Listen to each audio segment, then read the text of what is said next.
Hey y'all, I'm Linda, this is Dr. Tay. Today we'll be practicing a grounding practice as part of the Unify Practice. So let's get going.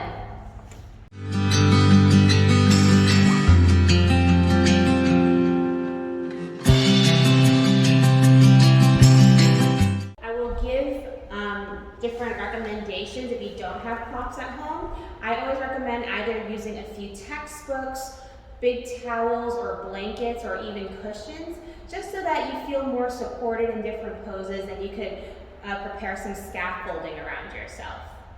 Today we're going to start in a frog variation. So it's going to look like a child's pose. So knees apart, nice and wide, big toes touching. And if you do have props, you can roll up a blanket or use a bolster or a cushion to place it right underneath behind the knees. And you're going to stick your butt out, walking your fingers forward. Now variations here. If you don't have any props at home, you could stack the fists. You can also stack your palms. If you have one block, you could place it underneath your forehead. If you have two blocks, you could place one underneath your sternum on a higher height. And we're just going to settle into this frog variation. It also looks a lot like a child's pose.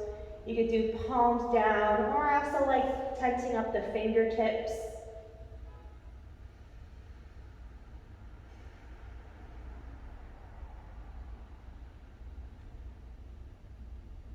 Today we are practicing grounding. So really, in this pose, feel where you connect with the earth. Which parts of your leg and your body are connected to a surface.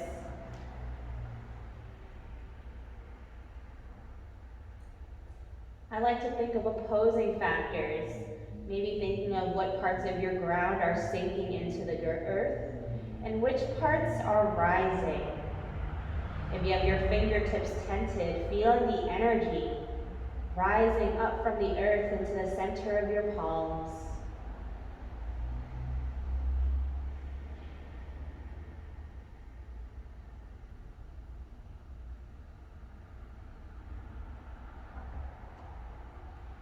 Channel the breath in and out through the nose.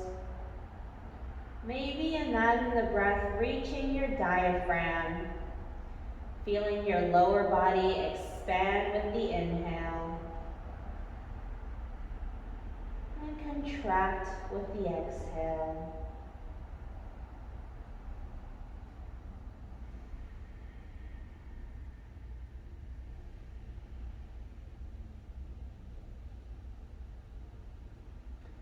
Soften your shoulders, loosen your jaw.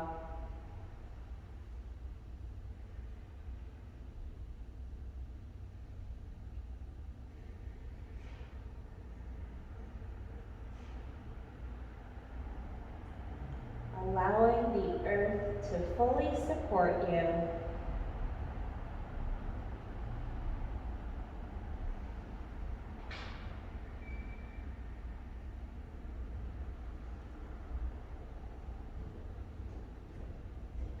Let's take 3 more breaths in this position.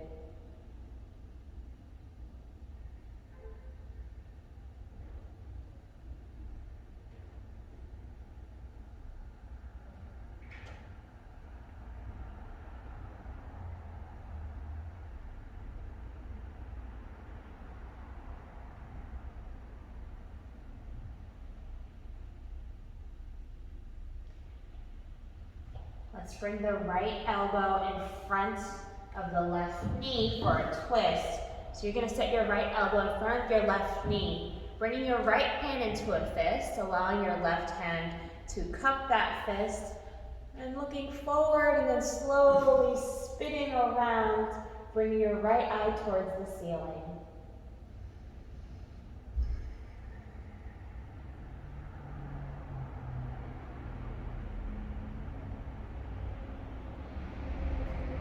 other side. Left elbow in front of right knee. Left hand comes to a fist. Right hand grabs that fist, really punching your fist into your open hand, allowing your body to spin around itself, bringing your left eye towards the ceiling.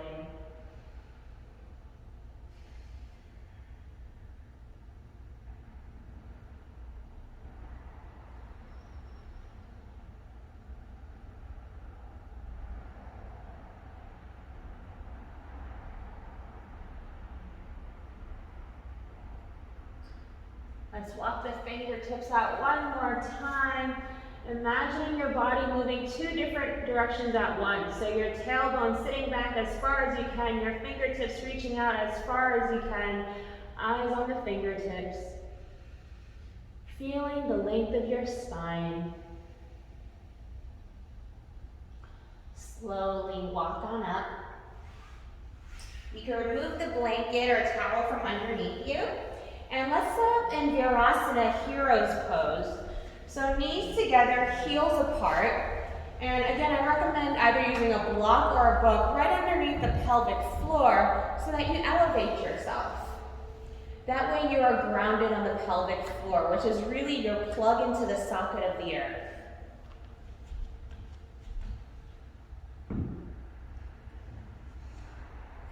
So remember to tilt the pelvis forward so your spine is nice and long. You should feel like you're almost dangling from a string. Hand grabbing opposite elbow. Really fit your elbow into your palm. You're designed to fit yourself. Inhale, arms overhead, forming a frame around your ears. And exhale, close. Inhale, open. Exhale, close. I like to think of this as forming a frame to open up your windows, allowing yourself to let out all the dusty old air out and to let in a fresh breeze. I love doing this if I've been sitting at my desk for too long. This is a great way to open the lungs, to lengthen the spine, and take a deeper breath of air. And for people with any shoulder ailments, this is also a great way to organize the shoulder, to get around the shoulder joint.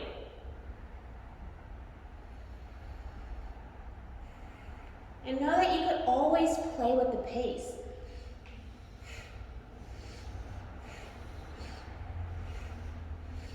If you have your frame set up, then feel free to speed it up.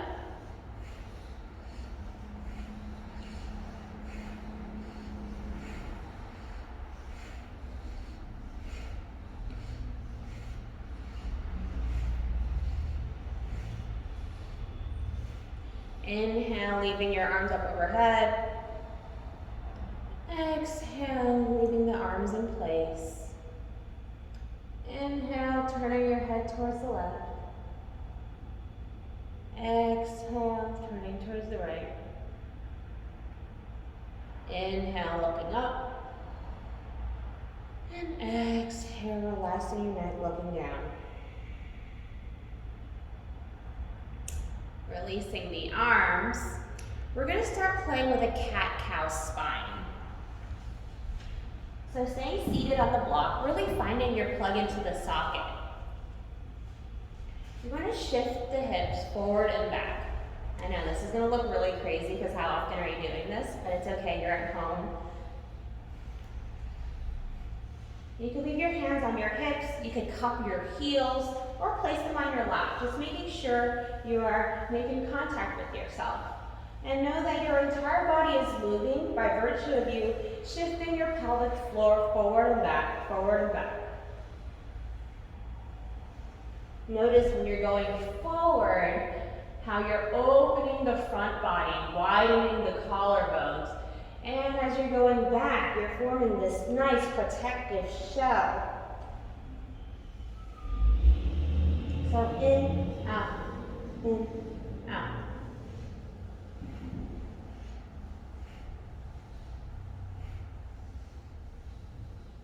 Here we are playing with fire. So imagine lighting a fire underneath your butt to get yourself going. moving the heat up the spine.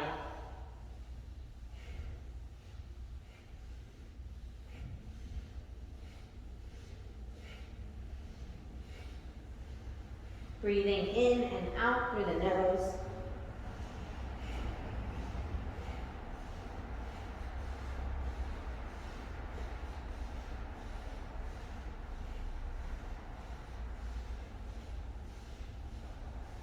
Let's do 10 more, speed to the finish.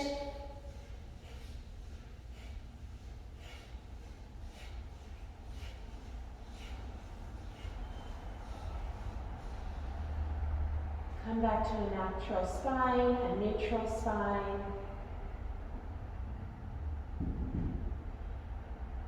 Taking advantage of every moment of stillness to reorganize yourself. Finding that your knees are together, your heels are right outside your butt, that you're seated right in the middle of your pelvic floor, that your spine is long and tall and straight.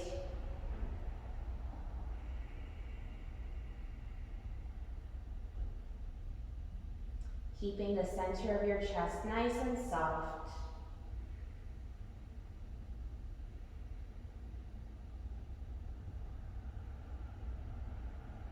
Let's start with the hands on the hips, and we're going to start circling around.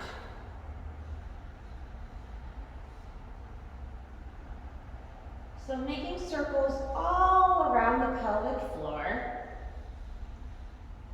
And pay close attention to where the circle isn't smooth. Maybe spend a little extra time in that area, smoothing out any wrinkles, any creases.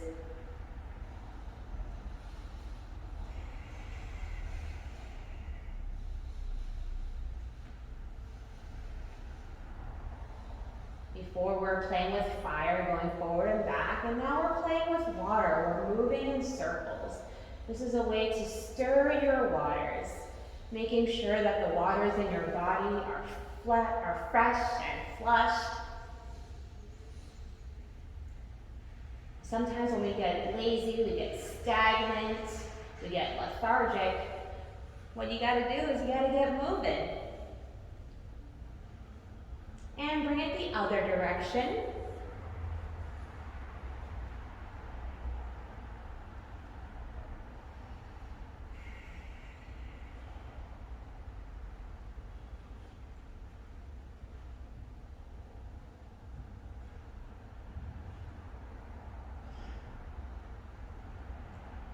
Bring it back to center. Inhale, arms overhead, thumbs interlaced. And you're going to play with the cat-cow spine again. But this time with your arms in the air. Noticing how the arms go along for the ride, because the momentum, again, is really starting from your pelvic floor.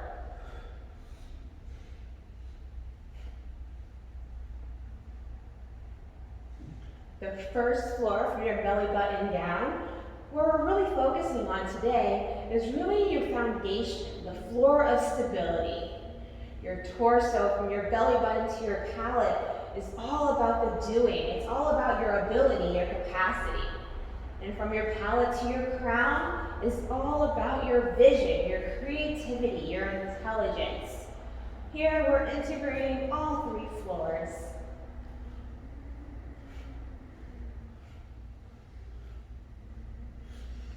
Big inhale, sitting nice and tall, holding the breath up top. Take 3 more sips of air through the nose. Hold it full. 3 more sips of air through the mouth. Seal the pelvic floor, channel the energy up your spine towards the crown of your head and pop the cork. Exhale, slowly release.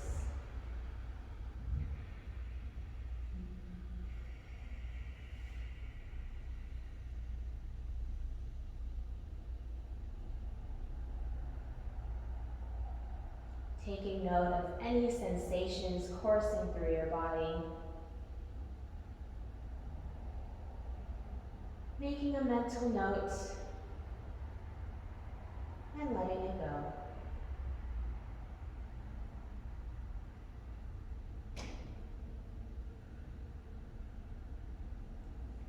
Let's come to a tabletop. So setting up your tabletop, I want to see 90-degree angles. So shoulders over wrists, and then you could always use yourself to measure to make sure you're at these angles. So bringing your middle fingers gently to touch, and there you go. Your wrists are right underneath your shoulders. Making sure the tops of your feet are plugged into the ground. You can always use a block, so that way you know that your arms are straight, your legs are straight, so you're not leaning or you're not too far back or too acute. And then now pressing into the tops of your ankles, just gently lift the knees. That contact you have with the top of your ankle and the ground as you lift the knees, that's the amount of contact you want to have in your tabletop position. Let's flip the right wrist 180 degrees. And gently make circles going around the wrist. Switch directions.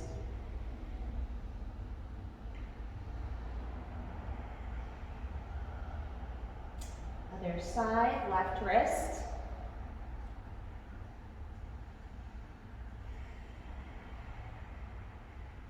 Keeping the vision forward, other direction.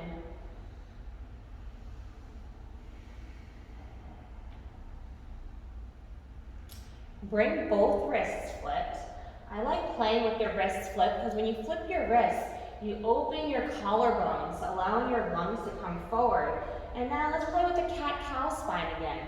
So inhale for cat, exhale for cow. In and out.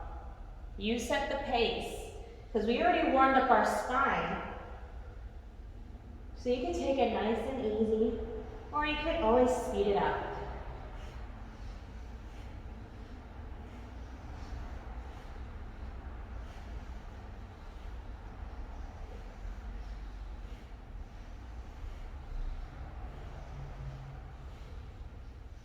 Ten more.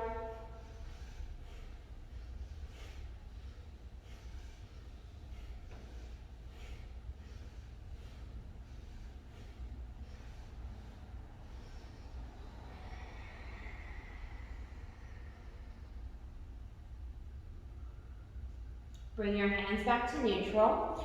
Bring your right knee to the center, tucking your left knee right behind so there's no space between your thighs. Tops of feet, make them a little wider so they're your kickstand. So tops of feet plugged into the ground.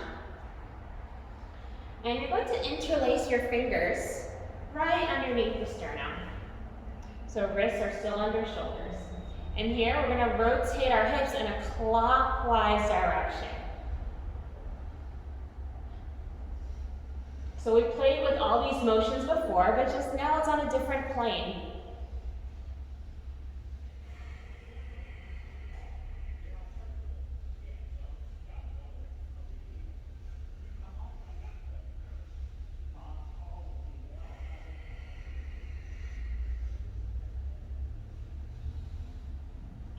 Bring your wrists back to neutral, and now you're going to bring the left knee in front of the right knee. Nice and snug, tops of feet plugged into the floor. You can keep your fingers interlaced, or if you really want to get a crazy wrist stretch, you flip it one more time. This is very demanding, so be sure to listen to your own body. And then from here, let's bring the hips in a counterclockwise rotation. Keeping the vision out. And again, make sure you are hitting every part of that circle.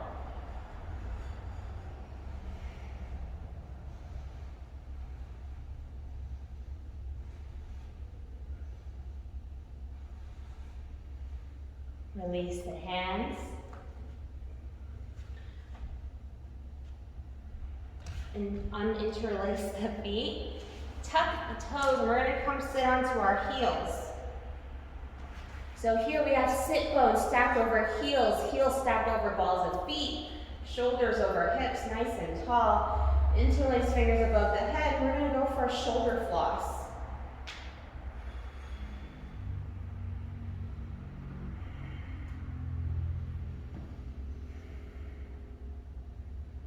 This might be very demanding. We're not used to opening our feet like this.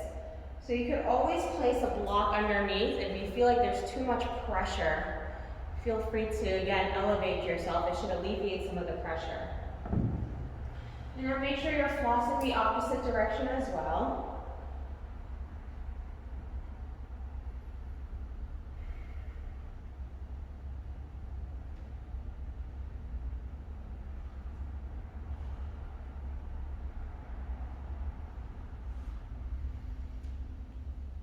Release. Come onto the tops of the feet, roll on your ankles side to side, and maybe try lifting the knees. Maybe you can make circles with the knees,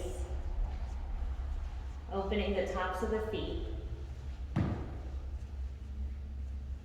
And come back to the tabletop, tap it out, and step into a plank. Shoulders over wrists, heels over balls of feet, belly button towards the spine. I like how Tay over there measured out his hands and measured out the feet. So let me show you measuring out the feet. You bring heel to ball of foot. That is hips width distance. You could also measure hips width distance with two fists right between the arches, or standing on the feet, thumbs touching. 3 ways to measure hips width distance. So in the plank, easiest way to measure, using the heel to the ball of foot, knees bent, hips high, downward facing dog.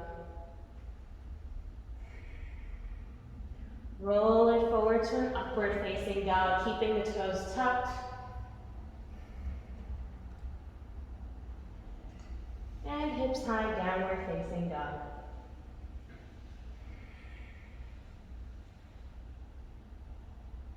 Walk your feet in as much as you need to, so you feel your entire foot on the ground.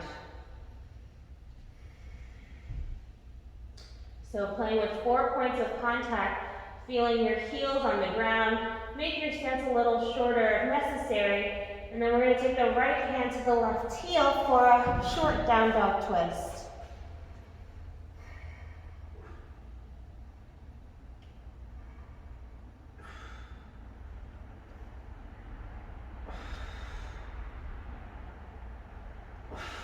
Other side, left hand on right heel.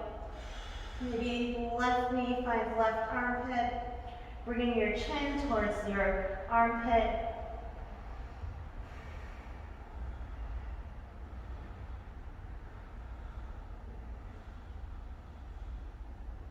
And release. Step it out back to a plank. Bring it back to a down dog. Lunge the right foot forward, left knee down.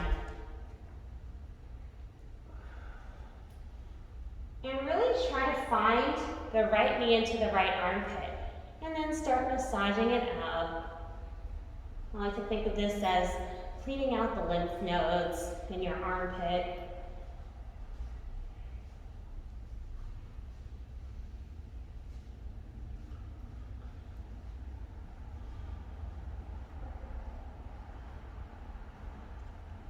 Interlace fingers behind the head, and really plugging the top of the left foot into the ground. You're going to peel your chest off your thigh, elbows high.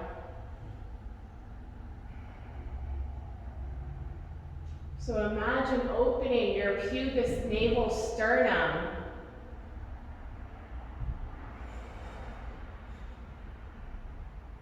Bending deep into the right knee.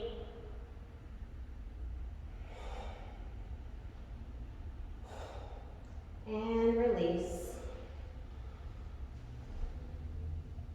Step the right foot to meet the left foot back into a plank. From plank, bringing it into down dog. Roll forward to an up dog. And one more back to a down dog. Lunge the left foot forward, right knee down. Left knee into left armpit. Massage it out. So the massaging is also really learning how to find this plug into this socket. So you get used to what it feels like to have this fit. Because with more contact comes more information.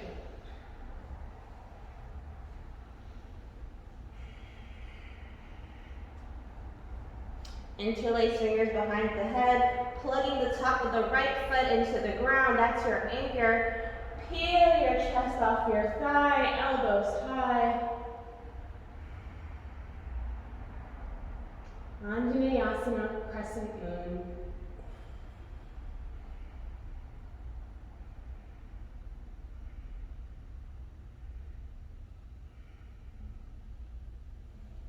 Release. Left foot meets right foot. Bring it back to a downward facing dog. Lunge the right foot forward, left knee down. We're going to prepare for lizard. So if you're looking in front of you, your body is facing at noon. You're going to open your right foot towards 2 o'clock. So at a 45-degree angle out. And then you're going to bring both elbows towards 10 o'clock. If your elbows don't reach the ground, feel free to use blocks or books to elevate yourself. And you'll be right here, keeping the spine long, looking out.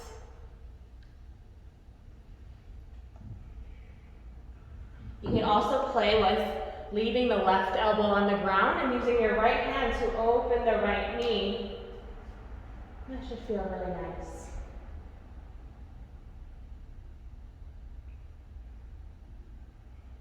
You're welcome to stay here or at any previous variation. If you're comfortable, you can come onto your left fingertips, bending the left knee, bring it around.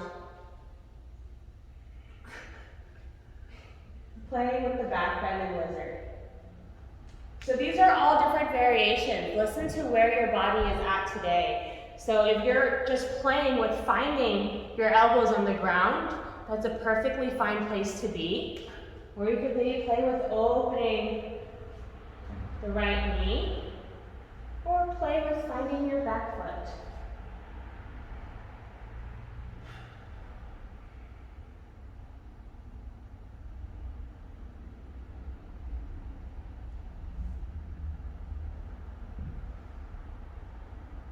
Release, bring your right foot to meet your left foot in a plank, bring it up to a downward facing dog.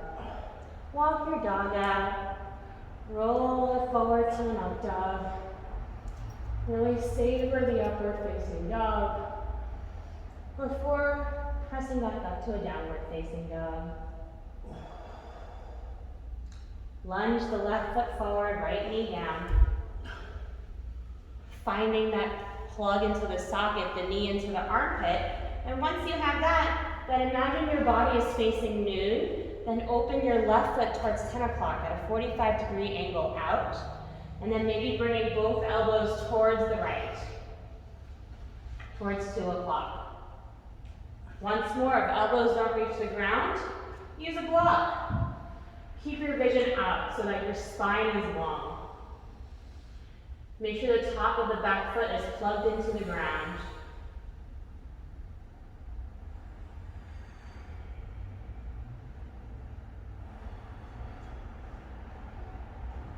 Maybe you could play with leaving your right elbow on the ground, opening the left knee with your left hand.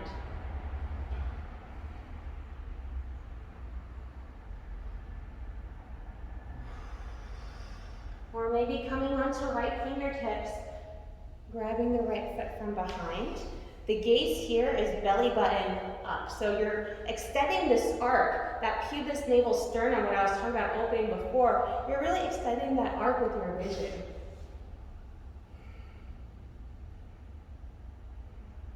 And really kicking your foot into your back hand.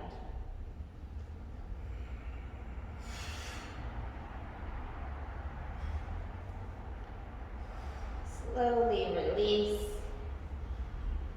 Step your left foot to meet your right foot.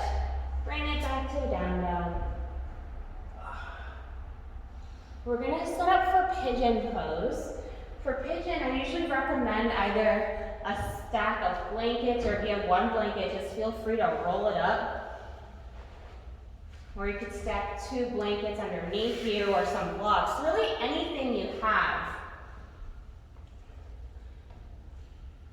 You're going to go from a down dog, lunging the right foot forward, bringing the right knee out to the right side.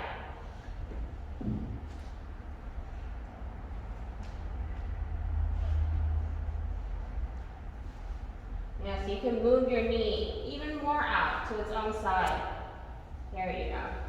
And really trying, most importantly, to find the plug into the socket. So if your pelvic floor is floating, it's going to be very difficult to sit up and you'll feel a lot of strain in your lower back. So you're welcome to use blocks to hold yourself up. Again, if your pelvic floor is floating, I highly recommend using an extra cushion, using an extra towel, so that you are plugged into the socket of the earth so that you can rise.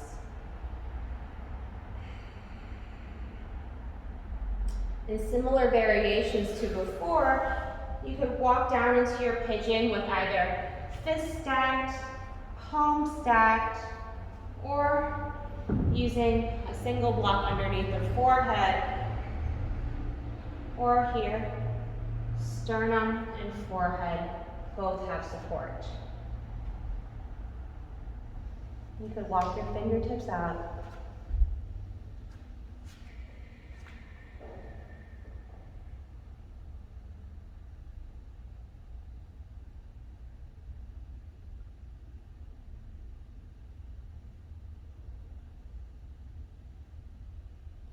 Paying attention to where your body makes contact with the earth, with any other surface, and with your own body.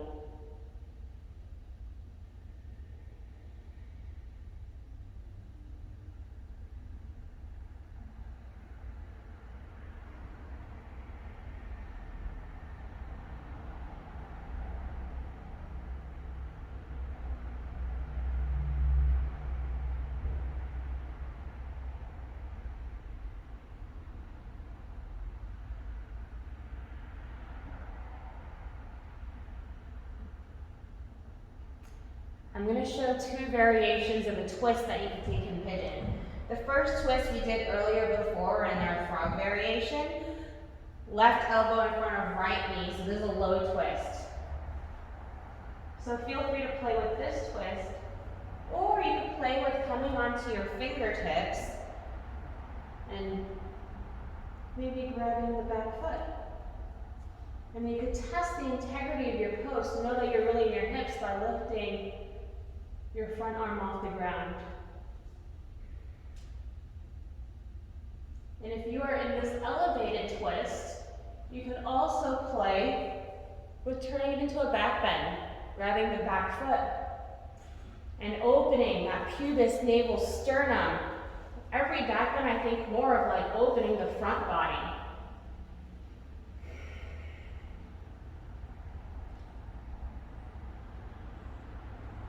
And always keep note that the stability comes from the foundation.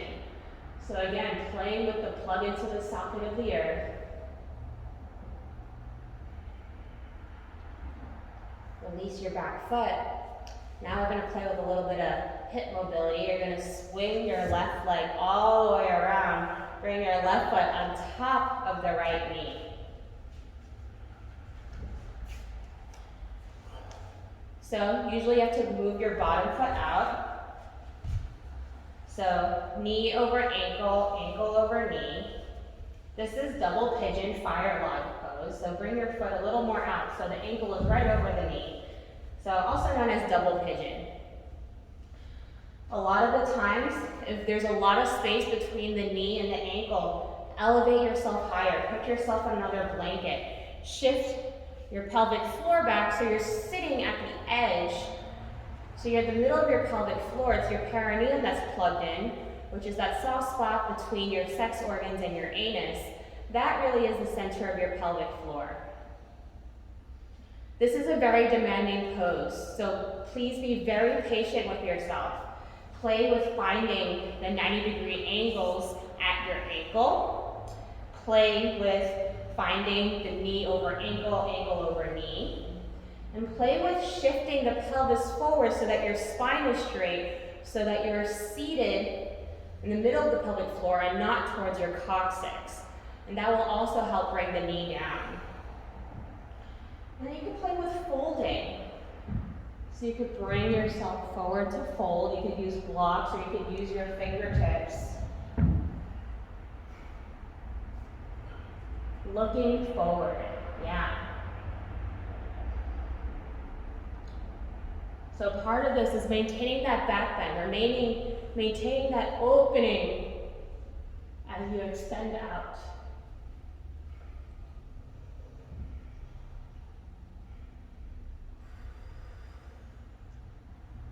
You could continue playing with finding the fold, or maybe bringing the arms by your ears, playing with opening and folding.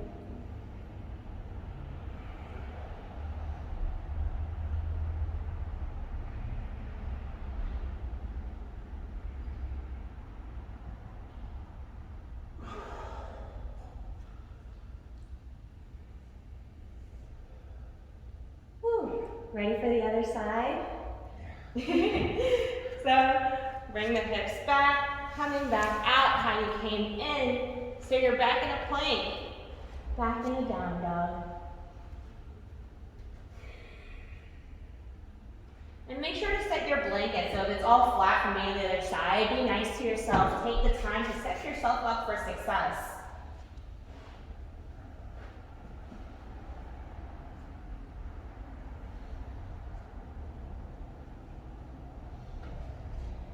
And from here, lunging the left foot forward. Oh, you have to do the other side.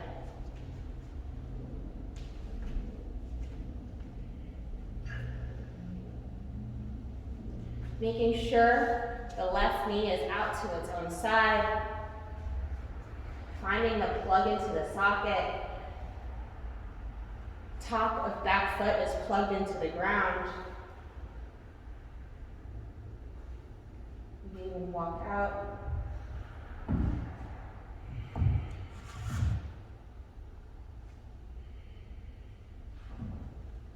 If you're finding a lot of difficulty in rising, then always double check the rooting. Be kind to yourself. Give yourself an extra layer of cushioning, of scaffolding, because that's really what helps support yourself.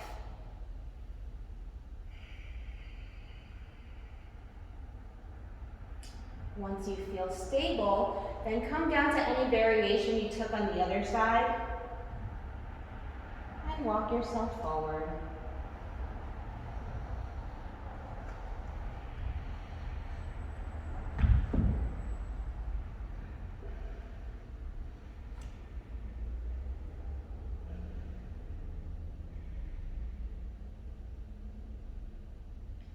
Grounding poses really help reconnect you with your physical space and your surroundings. We spend so much time in our heads that it's very important that you reconnect with your foundation, your body, your earthliness. So that's why we practice these grounding poses and why yoga is such a grounding practice, because it demands you to be in your body at this moment.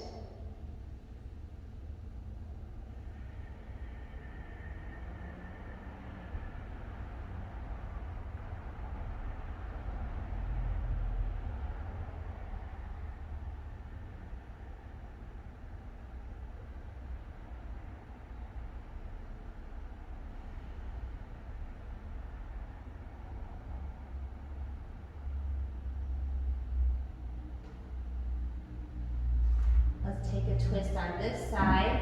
Again, multiple variations. I'll show you the first variation, which is the low variation, right elbow in front of left knee, taking a low twist.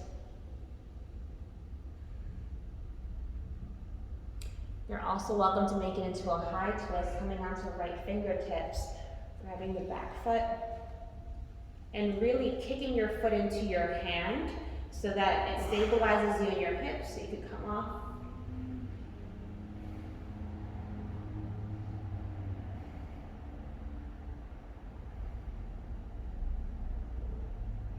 And if you know you're in your hips, if you feel stable, then maybe changing it into a back bend.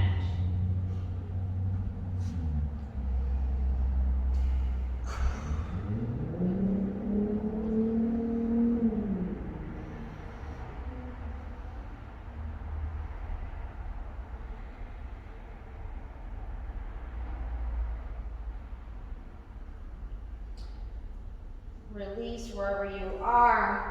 Bring your right leg all the way around. So right ankle over left knee. And then walking your bottom foot out so that your shins are parallel. And again, playing with your foundation so that you feel your pelvic floor plug into whichever you're choosing to support yourself on. And eventually your knee will come down to meet your ankle.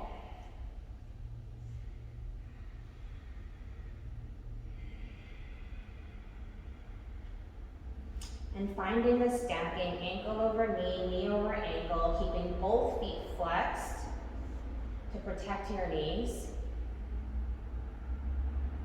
And let's bring left fingertips to the floor, reaching right arm up and over.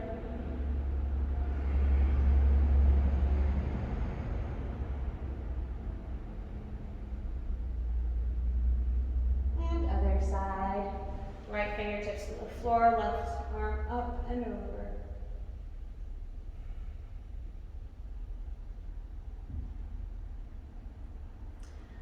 Let's find that fold once more.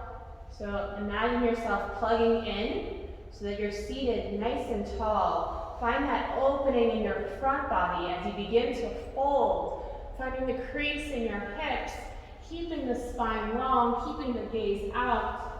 Bringing your chest towards your shin, keeping both feet flexed.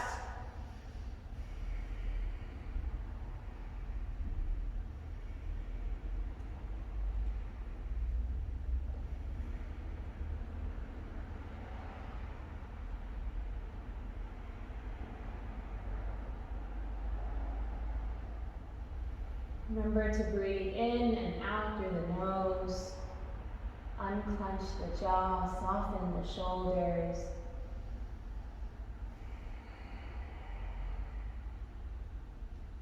Slowly walk the fingertips back up. We're going to set up for gomu. So, right knee in front of left knee. We were here before. Remember we were doing in our twisted leg tabletop. And from here, you're going to stick your butt back and sit back down. Yeah, reorganize whatever you're seated on. And try bringing both your feet out, especially your bottom foot, just a little bit, keeping both feet flexed. If your knees don't come together, let me show you from this direction. If your knees don't come together, simply elevate yourself some more. So again, right knee, I'll do the same one again here. So left leg forward. So see how my knees are directly stacked on top of each other. Look, if I take the blanket out from under me, my knees automatically come apart. So make sure that you are seated in an elevated manner, walking both feet out so that they are parallel, keeping both feet flexed. And you could hold onto your heels or your hips. Let's take some circles.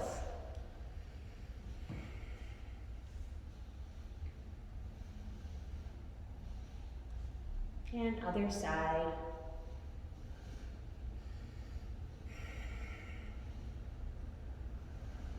So we played with a lot of hip openers today. Pigeon, with your knees out, the lizard. It's really about finding space in the hips. Here, because I don't want you all walking around with loose hips later, I like to think of it as wrapping the sacrum. The sacrum, the lower back, there's a lot of nerve endings there. So it's really nice to think about smoothing it out. So relaxing the lower back. And this is what this pose really does. It wraps the sacrum.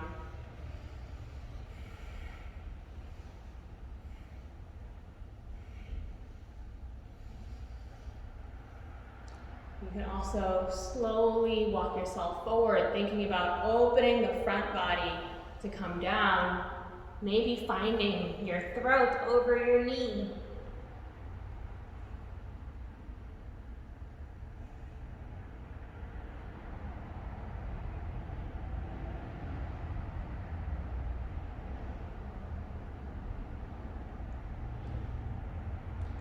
Slowly come up. You're going to roll forward onto the knees, switch which leg is in front, making your feet nice and wide, no gap between the thighs to sit back. Both feet flexed.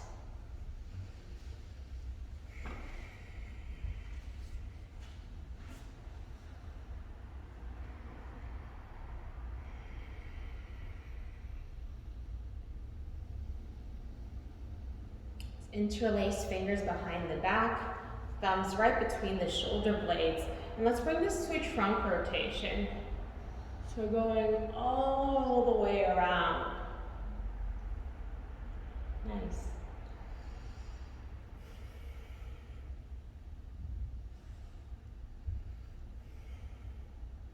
And remember, this only works as well as you're plugged in. Because if you're plugged in, it's very difficult to rise. It's going to be even more difficult to rotate. So really find that grounding in the pelvic floor into the socket of the earth.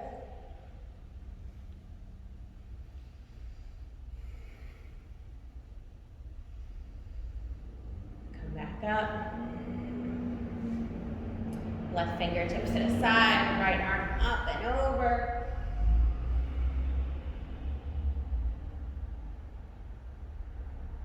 And other side.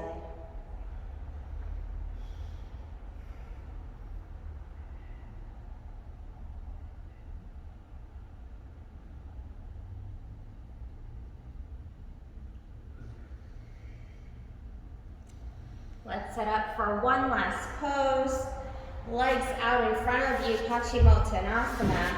You can remain seated on a blanket. I like elevating my pelvic floor, because that way it helps me find, because a lot of times people are sitting on their tailbones as they're trying to reach for their toes, but really try to find the middle of your pelvic floor, remove the flesh away from your sit bones, so you should really feel like you're plugged in. And bend your knees as much as you need to. Again, finding that opening in your front body before you fold, maybe finding your knees into your armpits. You could grab tops of the feet or your heels. Making your feet hips width distance, so 2 fists between the arches of your feet, or grabbing the bottoms of your feet and thumbs gently touch. Yeah, so maybe scoot your butt back, bending your knees a little more so that it finds your armpits. And you could always use a block here to rest your forehead, or you could use a cushion on your shin to rest your forehead. There you go. And just taking a few breaths here. Maybe even taking a few breaths to get you into the pose. Each breath taking you deeper into the fold in your hip crease.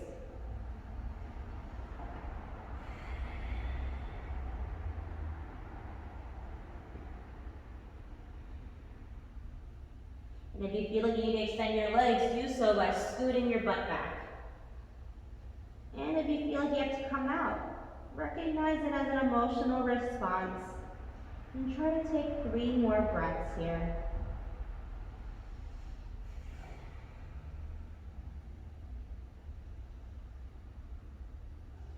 And when you're in these poses, you can always activate your 3rd floor, your imagination. Imagine your breath traveling from your pelvic floor up the spine towards the crown of your head on an inhale, and exhaling down your front body, up your legs. So you're wrapping yourself in a cocoon. Inhale up the spine towards the crown of your head. Exhale, wrapping yourself around. Bring the breath back to the pelvic floor.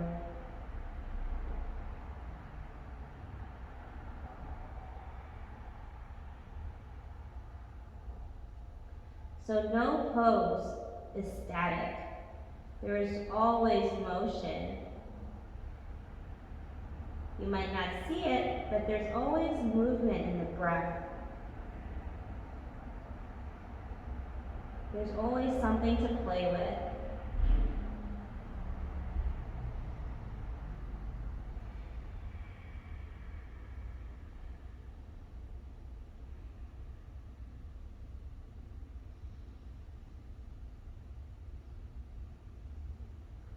Take 3 more breaths.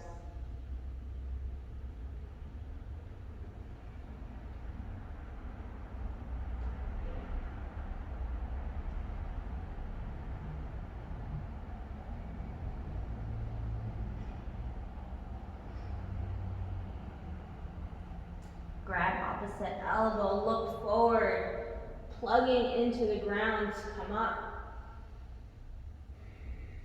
Releasing the arms. Left hand grabs right knee, right fingertips behind you, going for a gentle twist.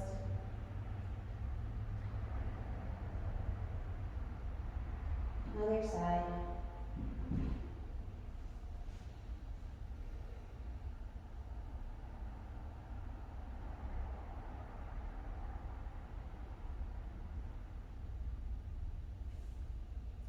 Come meet me in a seat. I'm going to recommend hero's pose, knees together, heels right outside your butt, elevating yourself.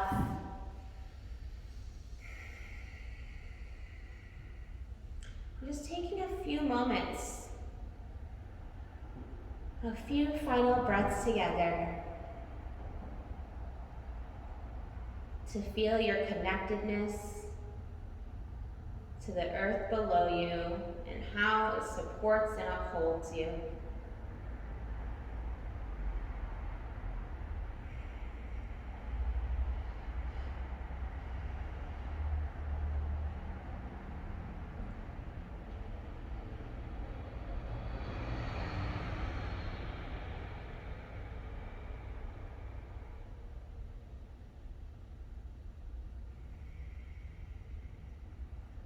Bring your palms together at heart center, bowing your head to yourself, thanking yourself for taking this time for an act of self-care.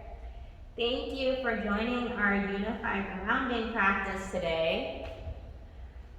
I hope you feel supported and grounded as you move on with your day.